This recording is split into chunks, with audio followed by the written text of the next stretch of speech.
റഷ്യയുടെ എണ്ണ വാങ്ങരുതെന്ന അമേരിക്കയുടെ തിട്ടൂരത്തെ മറികടന്നുകൊണ്ട് നമ്മുടെ രാജ്യം റഷ്യയിൽ നിന്ന് എണ്ണ വാങ്ങുകയും ആ രാജ്യത്തെ ഭരണാധികാരിയെ നമ്മുടെ പ്രധാനമന്ത്രി ചുവന്ന പരവതാനി വിരിച്ചുകൊണ്ട് നമ്മുടെ ഭാരതത്തിലേക്ക് സ്വീകരിച്ചുകൊണ്ട് ലോകത്തിന് മുന്നിൽ, ലോക പോലീസ് ചമയുന്നവർക്ക് മുന്നിൽ കൃത്യമായിട്ട് പ്രഖ്യാപിച്ചു, ഇത് പണ്ടത്തെ ഇന്ത്യയല്ല, ഇത് പുതിയ ഭാരതമാണ്, നരേന്ദ്ര ഭാരതമാണ്.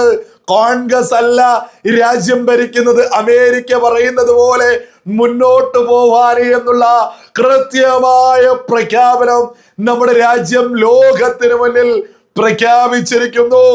ഇന്ന് നമ്മുടെ രാജ്യം ലോകത്തിന്റെ നെറുകയിൽ അഭിമാനത്തോടുകൂടി, തലയെടുപ്പോടുകൂടി മുന്നോട്ട് പോകുന്നു.